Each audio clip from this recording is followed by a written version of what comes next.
சங்கீதங்கள் புஸ்தகம் 91 நாம் தியானித்து வருகிறோம்.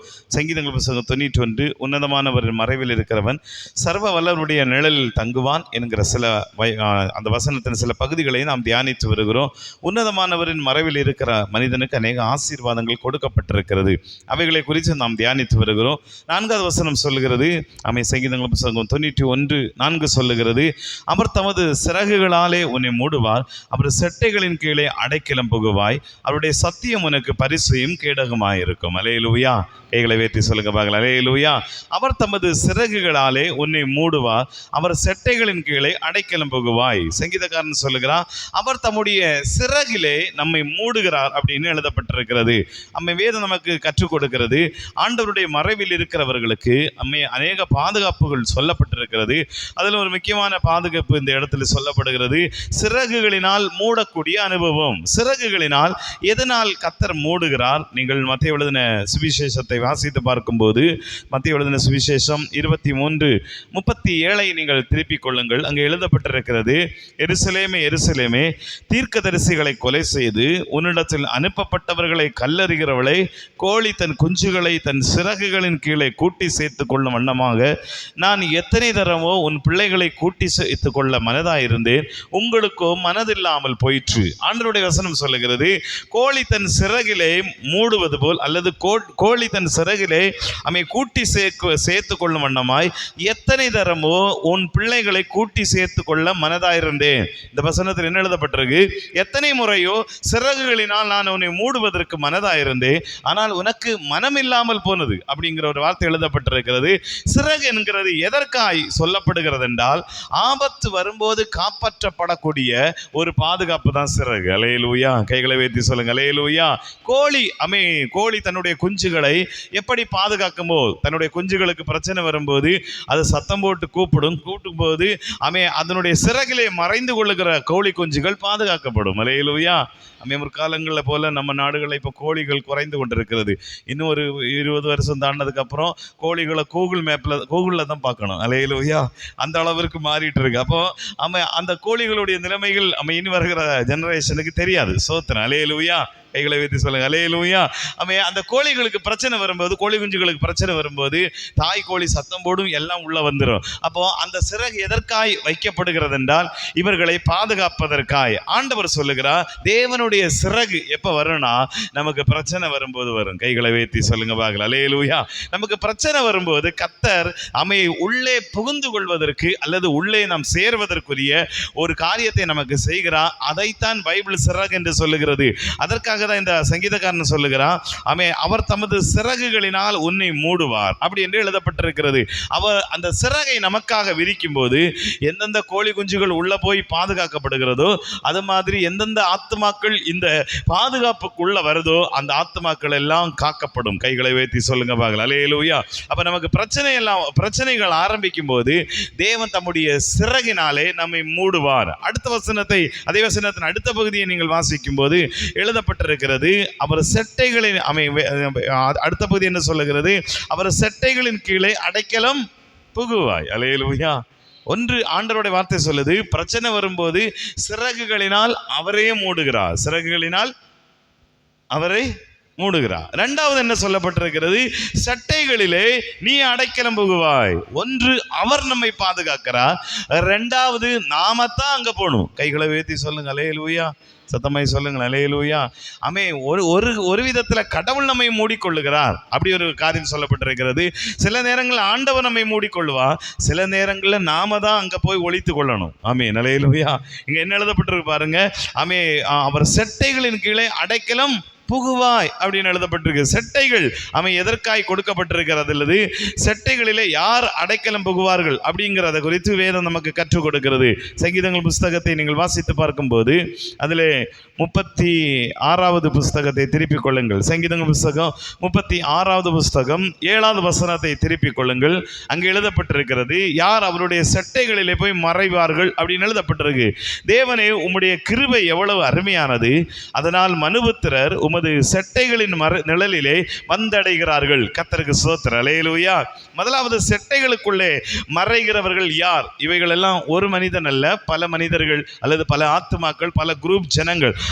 யார் முதல்ல ஆண்டவருடைய செட்டையிலே போய் மறைந்து கொள்ளுகிறார்கள் அல்லது புகுந்து கொள்ளுகிறார்கள்? இங்க வசனம் என்ன சொல்லுதுன்னா, உம்முடைய கிருபை எவ்வளவு அருமையானது, அதனால் மனுபுத்திரர். பைபிள் என்ன சொல்லுதுன்னா, கிருபை எவ்வளவு அருமை என்பதை உணர்கிற மனிதன். கைகளை வைத்து சொல்லுங்க. அல்லேலூயா. ஒரு மனிதன் கிருபையை உணர ஆரம்பிச்சா அந்த கிருபையின் நிழலிலே அவன் போய் தங்கி இருப்பான். அதான் செட்டை.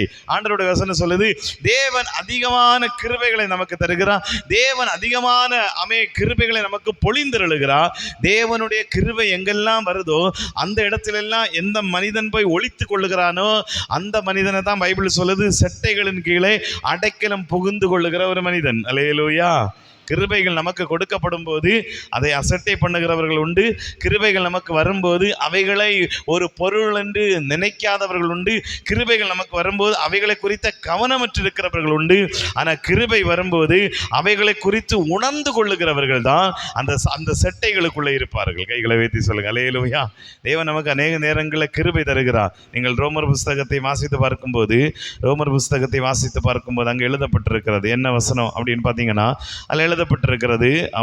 ரோமர் புஸ்தகம் 6வது அதிகாரத்தை நீங்கள் திருப்பிக் கொள்ளுங்கள். 5வது அதிகாரம் 20வது வசனத்திலிருந்து சில பகுதிகள் எழுதப்பட்டிருக்கிறது. மேலும் மீறுதல் பெருகும்படிக்கு நியாயப்பிரமாணம் வந்தது.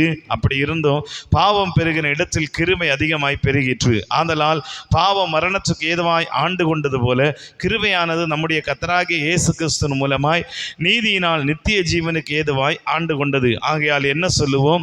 கிருபை பெரும்படிக்கு பாவத்தில் நிலைநிற்கலாம் என்று சொல்லுவோம் கூடாது. இங்க பைபிள் ஒரு காரியத்தை சொல்லுகிறது. என்ன சொல்லுது அப்படின்னா, பாவம் பெருகின இடத்தில் கிருபை அதிகமாய் பெருகிருச்சு. ஒரு மனிதன் தப்பு செய்ய செய்ய செய்ய அவன் மேல கிருபை அதிகமாய் பெருகிச்சு என்று எழுதப்பட்டிருக்கு. ஏன் இந்த கிருபை அதிகமாக பெருகிச்சுன்னா, அடுத்த வசனத்தில் எழுதப்பட்டிருக்கிறது, நான் என்ன சொல்லுவோம்? கிருபை பெருகும்படிக்கு பாவத்தில் நிற்கலாமா? இல்ல அந்த பைபிள் சொல்லுது பாவத்தில் நிற்கலாம் என்று சொல்லலாமா? கூடாது அப்படின்னு எழுதப்பட்டிருக்கு. 21 என்ன சொல்லுது? பாவ மரணத்திற்கு ஏதுவாய் ஆண்டு கொண்டது போல் கிருபையானது நம்முடைய கர்த்தராகிய இயேசு கிறிஸ்துவின் மூலமாய் நீதியினாலே நித்திய ஜீவனுக்கு ஏதுவாய் ஆண்டு கொண்டது. அல்லேலூயா. இந்த கிருபை எதுக்கு நம்ம கொடுக்கப்படுதுன்னா, நித்திய ஜீவனை பெற்றுக்கொள்வதற்கு. பாவம் பெருகின இடத்தில் கிருபை பெருகிறது என்று தான் எழுதப்பட்டிருக்கிறது. அப்ப இந்த கிருபை வரும்போது இந்த கிருபையை உணர்ந்து கொள்ளுகிறவர்கள், எனக்காக தான் இந்த கிருபை வருது, நான் மீட்கப்படும்படி தான் இந்த கிருபை வருது, நான் ரட்சிக்கப்படும்படி தான் ஆண்டவர் தம்முடைய கிருபை எனக்கு அனுப்பி இருக்கிறார் அப்படிங்கிறத ஒரு மனுஷன் உணர்ந்துட்டானா அந்த மனிதன் தான் இந்த சட்டைக்குள்ள இருப்பான். அல்லேலூயா. கைகளை வைத்து சொல்லுங்க பார்க்கலாம். அல்லேலூயா. தேவனுடைய கிருபை நமக்கு கொடுக்கப்படும் போது அதை அறிந்து அதனுடைய அருமைகளை புரிந்து கொள்ளுகிறவர்கள் தான் ரட்சிக்கப்பட முடியும், அவர்கள் தான் ஆசீர்வதிக்கப்பட முடியும், அவர்கள் தான் மீட்கப்பட முடியும். கைகளை வைத்து சொல்லுங்க பார்க்கலாம். அல்லேலூயா. இரண்டாவது, நீங்கள் வாசித்து பார்க்கும்போது சங்கீதங்கள் புஸ்தகத்தை திருப்பிக் கொள்ளுங்கள். யார் இந்த செட்டைகளுக்குள்ளே வந்து மறைந்து கொள்வார்கள் என்று எழுதப்பட்டிருக்கிறது. சங்கீதம் 61வது புஸ்தகம் 4வது வசனத்தை நீங்கள் திருப்பிக் கொள்ளுங்கள். சங்கீதங்கள் புஸ்தகம் 61வது புஸ்தகம் 4வது வசனம் என்ன சொல்லுது? நான் உம்முடைய கூடாரத்தில் சதா காலமும் தங்குவேன், உமது செட்டைகளின் மறைவிலே வந்து அடைவேன். அல்லேலூயா. எல்லாரும் கைகளை வைத்து சொல்லுங்க பார்க்கலாம். அல்லேலூயா. ஆண்டவருடைய வார்த்தை என்ன சொல்லுது? சங்கீதம் 61:4 சொல்லுது, நான் உம்முடைய கூடாரத்தில் சதா காலமும் தங்குவேன், உமது செட்டைகளின் மறைவிலே வந்து அடைவே. யார் புகுந்து கொள்வார்கள் அப்படிங்கிறத இரண்டாவது எழுதப்பட்டிருக்கிறது. சதா காலமும் கூடாரத்தில் தங்குகிறவர்கள். அல்லேலூயா. தேவன் மேல் ஒரு விசேஷத்தை அல்லது தேவன் மேலே ஒரு வாஞ்சை. Praise God. அல்லேலூயா. நான் ஒரு காரியத்தை கண்டுபிடிச்சேன். எங்கே போனாலும் ஒரு 2-3 பேர் ஆண்டவருக்காக இருக்காங்க. அல்லேலூயா. அது எந்த சபைக்கு போனாலும் இருப்பாங்க, எந்த நாட்டுக்கு போனாலும் இருப்பாங்க, எந்த கிராமத்துக்கு போனாலும் இருப்பாங்க. இவங்ககிட்ட போய் நீங்கள் கேளுங்க, ஏன் இப்படி இருக்கீங்கன்னு கேட்டால் அவங்க சொல்லுவாங்க தெரியாது. அல்லேலூயா. ஏன் உள்ள வந்தவனு தெரியாது, ஏன் ஜெபிக்கிறவனு தெரியாது, ஏன் ஆராதிக்கிறவனு தெரியாது, ஆனால் ஆராய்ச்சிக்கிட்டு இருப்பாங்க, ஜெபிச்சுக்கிட்டு இருப்பாங்க, தூச்சிக்கிட்டு இருப்பாங்க. அல்லேலூயா. இப்போ அது என்ன அப்படின்னா, பைபிள் சொல்லுது அது அவர்களுக்குள் இயற்கையாகவே உண்டாகிற ஒரு காரியம். ஆமென். Praise the Lord. அல்லேலூயா. எல்லாரும் பாவம் செஞ்சுட்டு இருக்காங்க, நோவா மட்டும் உண்மையாக இருக்காரு. எப்படி? Praise God. அல்லேலூயா. அதை புரிந்து கொள்ள முடியாது. எல்லாரும் தப்பு செய்கிறாங்க, அங்கே ஒருத்தன் உண்மையாக இருக்கிறான். எல்லாரும் பாவம் செய்யும் போது அங்கே ஒருத்தன் உண்மையாக இருக்கிறான். எல்லாரும் களியாட்டுகளையும் ஆகாமிய கூடாரத்தை நோக்கும்போது சங்கீதக்காரன் சொல்லுகிறான், நான் உம்முடைய ஆலயத்தின் வாசற்படியில் எனக்கு அது கிடைச்சா கூட போதுங்கிறான். அல்லேலூயா. ஒவ்வொருத்தர் எங்கெல்லாமோ சுற்றிட்டு நடக்கிறான், என்னெல்லாமோ பண்ணிட்டு இருக்கிறான். ஆனால் சிலருடைய இருதயத்தில் உண்டாகிற காரியம் என்ன தெரியுமா? ஆண்டவருடைய சமூகம், பரலோக ராஜ்யம், தேவனுடைய கிருபை, தேவனுடைய சமூகம், இவைகளை என்றாங்க. அதை தான் பைபிள் என்ன சொல்லுதுன்னா, உம்முடைய சட்டைகளின் மறைவிலே வந்து அடைவேன். அல்லேலூயா. யார் தெரியுமா? கூடாரத்தில் சதாகாலமும் தங்குகிறவர்கள். கைகளை உயர்த்தி சொல்லுங்க அல்லேலூயா. எப்பவுமே ஆண்டவரையும் ஆண்டவருடைய காரியங்களையும் தேவனுடைய சமூகத்தையும் நாடக்கூடிய இருதயம், நாடக்கூடிய எண்ணங்கள், நாடக்கூடிய இருதயம், நாடக்கூடிய வாஞ்சை அப்படி உண்டாகுதுன்னா இந்த மனிதன் தான் செட்டைக்குள்ள இருப்பான். எல்லாரும் கைகளை வைத்து சொல்லுங்க அல்லேலூயா. எல்லாரும் செட்டைக்குள்ள இருக்க முடியாது. எல்லாரும் இந்த மாதிரி தேவனுடைய ராஜ்யத்துக்கு நேராக வாழவும் முடியாது, வாழவும் மாட்டார்கள். அல்லேலூயா. பல பேர் பல பிரச்சனைக்காக தான் இயேசுட்ட வர்றாங்க. ஆமென் அல்லேலூயா. பல தேவைகளுக்காக தான் இயேசுட்ட வர்றாங்க. பல பேர் ஆண்டவர் ஏதாவது செய்வா மாட்டாராங்கிறதுக்காக வர்றாங்க. ஆனால் எனக்கு ஒன்றுமே செய்யலைனாலும் நான் வருவேன், அதான் சதாகாலம் தங்குவேன். அல்லேலூயா. எனக்கு ஒன்றுமே செய்யலை, எனக்கு எதுவுமே பண்ணலைனாலும் பிரச்சனை இல்லை. அதனால தான் யோபு சொன்னார், அவர் என்னை கொன்று போட்டாலும் எப்படி இருக்கு பாருங்க. அல்லேலூயா. நம்ம இருப்போமா? சரி, நமக்கு ஒரு ஆசீர்வாதம் கொஞ்சம் தாமதமாயிருச்சுன்னு நம்ம என்ன யோசிப்போம்? இனி நான் ஜெபம் பண்ண மாட்டேன், இனி நான் ஆலயத்துக்கு வர மாட்டேன். எப்படி இருக்கு பாருங்க. Praise God. அல்லேலூயா. யாருக்கு நஷ்டம்? நமக்கு தான். அல்லேலூயா. இனி நான் ஜெபம் பண்ண மாட்டேன், இனி நான் ஆலயத்துக்கு வர மாட்டேன், இனி பைபிள் படிக்க மாட்டேன். அதனுடைய என்ன நோக்கம் அப்படின்னா, அப்படி யாராவது நினைச்சிங்கன்னா நீங்கள் ஏதோ தேவைக்காக தான் கடவுள் எடுத்துகிட்டு வரீங்க. அல்லேலூயா. என்ன வந்தாலும் என்ன நடந்தாலும் நான் அவரோடு தான் இருப்பேன். அல்லேலூயா. இவங்க தான் மறைவுக்குள்ள இருக்க முடியும். கைகளை வைத்து சொல்லுங்க பார்க்கலாம். அல்லேலூயா. மூன்றாவது ஒரு காரியம் எழுதப்பட்டிருக்கிறது. சங்கீதம் 63:7 நீங்கள் திருப்பிக் கொள்ளுங்கள். சங்கீதம் புஸ்தகம் 63:7 சொல்லுது, நீர் எனக்கு துணையாய் இருந்ததினால் உமது சட்டைகளின் நிழலிலே களி கூறுகிறேன். மூணாவது என்ன எழுதப்பட்டிருக்கிறது? நீர் எனக்கு துணையாய் இருந்ததினால் உம்முடைய சட்டைகளின் நிழலிலே நான் களி கூறுகிறேன். அடுத்தது யார் சட்டைக்குள்ள வருவாங்க அப்படின்னா, வேதத்தை எழுதப்பட்டிருக்கிறது, ஆண்டவர் எனக்கு துணை செய்கிறார் என்பதை உணர்கிறவர்கள். கைகளை உயர்த்தி சொல்லுங்க பார்க்கலாம். அல்லேலூயா. சத்தமாய் சொல்லுங்க அல்லேலூயா. எப்பவுமே எனக்கு ஆண்டவர் ஹெல்ப் பண்றாரு, நான் என்ன செஞ்சாலும் கர்த்தர் என் கூடவே வர்றாரு, என் வாழ்க்கையில எப்பவுமே உதவி செய்கிறார் அப்படின்ட்டு நினைக்கிற மனிதன், வேதத்தில் எழுதப்பட்டிருக்கிறது, துணையா இருந்ததுனால் உமது சட்டைகளின் நிழலிலே நான் களி கூறுகிறேன். அப்படி அதை பெற்றுக்கொண்டவர்கள் அல்லது உணர்ந்து கொண்டவர்கள் இந்த சட்டைக்குள்ள இருப்பாங்க. நம்புறவங்க மாத்திரம். அல்லேலூயா. நான் ஆரம்பத்தில் சொன்னேன், இது ஒரு தனிப்பட்ட மனிதன் அல்ல, ஒரு குரூப் அல்ல, பல விதங்களில் இருக்கக்கூடிய ஆத்துமாக்களுடைய சுபாவங்களை குறித்து எழுதப்பட்டிருக்கிறது. அடுத்த குரூப் என்ன செய்து பாருங்க, தேவன் துணை செய்கிறார் அப்படிங்கிறத அறிஞ்சுக்கிட்டதுக்கு அப்புறம், தேவன் எனக்கு ஹெல்ப் பண்றார் என்பதை அறிஞ்சுக்கிட்டதுக்கு அப்புறம் இவங்க ஆண்டவருடைய சட்டைக்குள்ளே இருப்பாங்க. நல்லா கையை உயர்த்தி. பல மனிதர்களை நான் பார்த்துருக்கிறேன். அவங்க ஒரு முறை கடவுள் அவர்களை தொட்டிருப்பார், ஒரு அற்புதம் செஞ்சிருப்பார். கடைசி வரைக்கும் ஆண்டவர் விட்டு போக மாட்டாங்க. சோத்திரம். அல்லேலூயா. ஒரே ஒரு தொடுதல், ஒரே ஒரு வார்த்தை, ஒரே ஒரு விசை ஆண்டவர் அவர்களோடு இடைபெற்றிருப்பா, அவனை கடைசி வரைக்கும் ஆண்டவர் விட்டு பிரிக்கவே முடியாது. அதுதான் சட்டைக்குள்ள இருக்கிற மனிதனுடைய அடையாளம். அல்லேலூயா.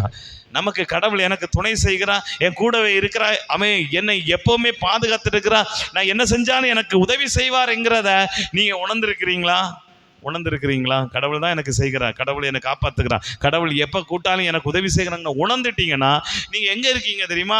நீங்கள் சட்டைக்குள்ளே புகுந்திருக்கீங்க, உள்ளே உட்கார்ந்துருக்கீங்க. அப்போ உள்ளே உட்கார்ந்துருக்கும் போது ஆண்டவர் சொல்கிறாரு, தமது சிறகுகளினால் உன்னை மூடுவா, சட்டைகளின் கீழே ஒரு அடைக்கலம் உண்டாகும். கைகளை உயர்த்தி சொல்லுங்க பார்க்கலாம். அல்லேலூயா. சட்டைக்குள்ளே இருக்கிறவங்களுக்கு ஒரு பெரிய பாதுகாப்பு உண்டாகும், பெரிய அடைக்கலம் அவர்களுக்கு இருக்கும்.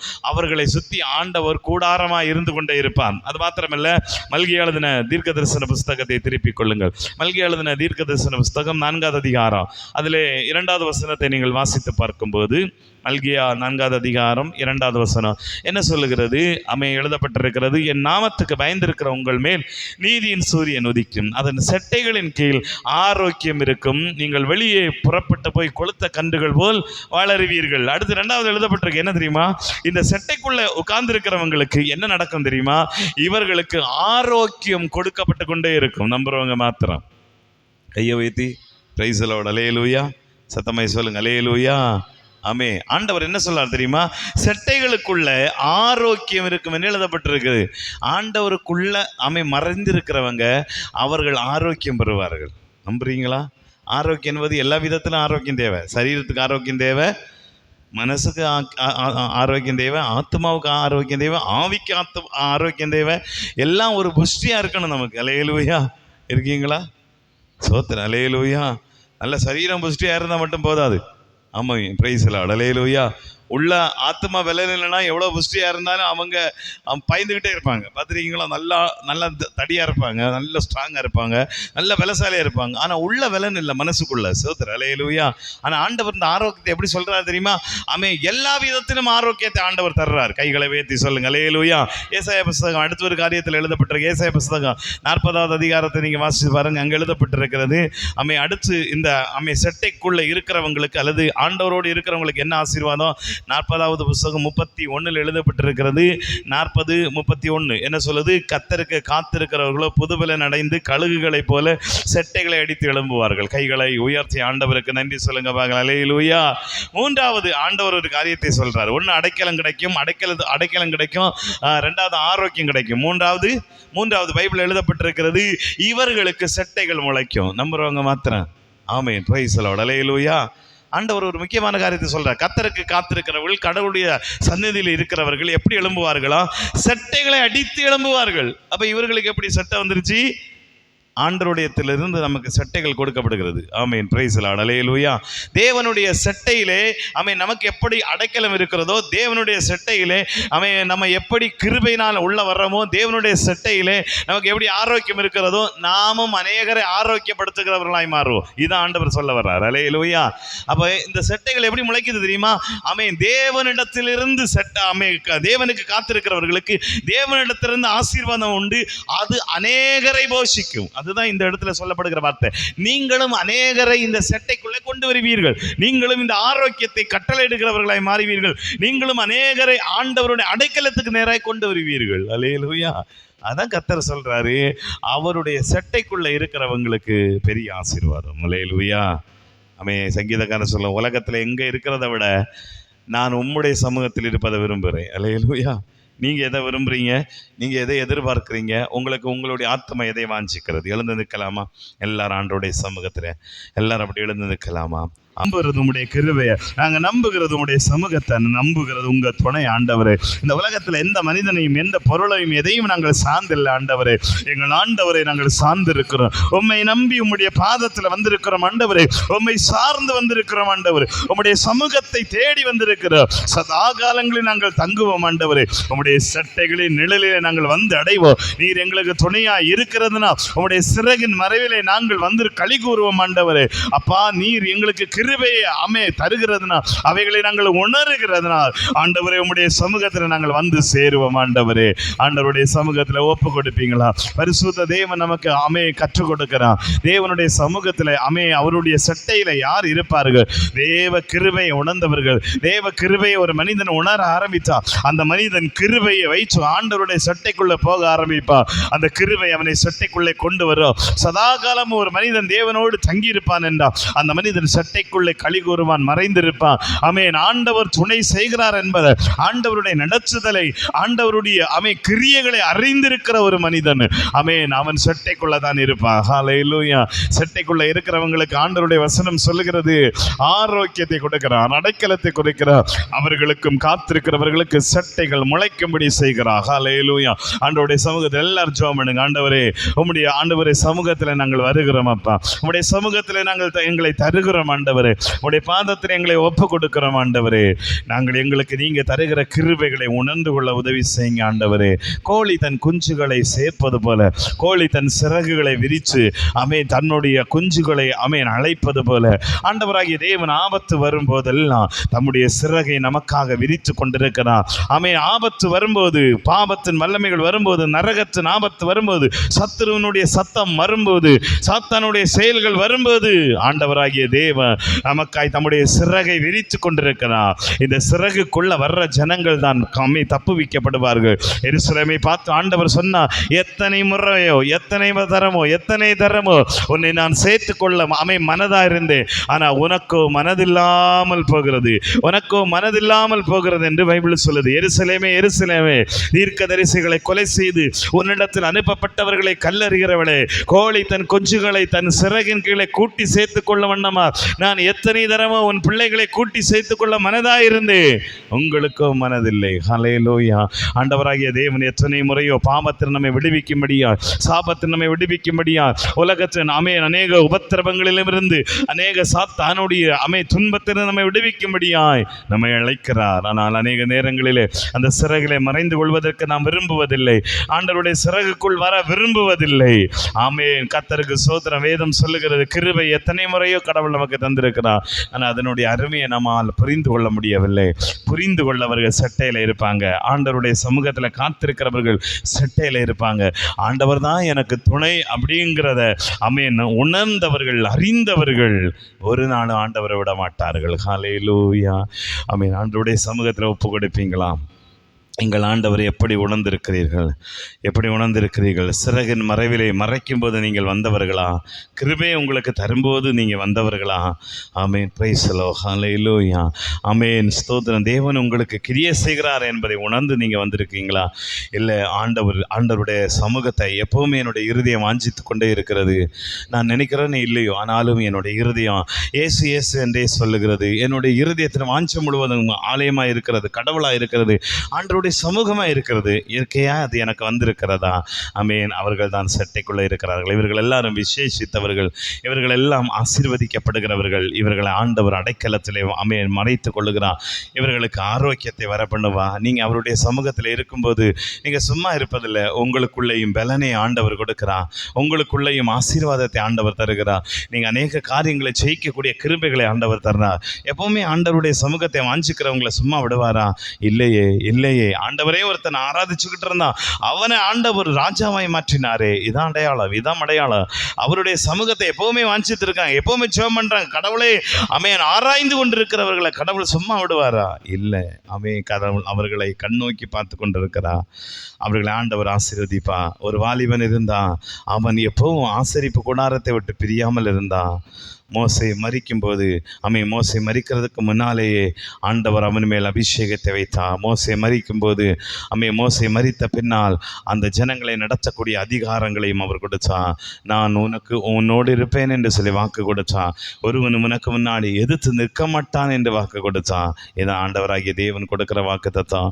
தேவனுடைய சமூகத்தில் காத்திருக்கிறவங்களை கர்த்தர் கைவிடுகிறதில்லை, தேவனை வாஞ்சிக்கிறவர்களை கைவிடுகிறதில்லை. எப்படியோ தேவனுடைய சட்டைக்குள்ள மறைந்து வந்திருக்கிற நம்ம ஒருபோதும் அவர் கைவிடுகிறதில்லை. ஒப்பு கொடுப்பீங்களே? எங்கள் அன்பு தகப்பன், எங்களோடு பேசினீரே, உடைய வார்த்தைகளை அனுப்பினீரே, உடைய வல்லமைகளை அனுப்பினீர், உடைய கிருபைகளை அனுப்பினீரே.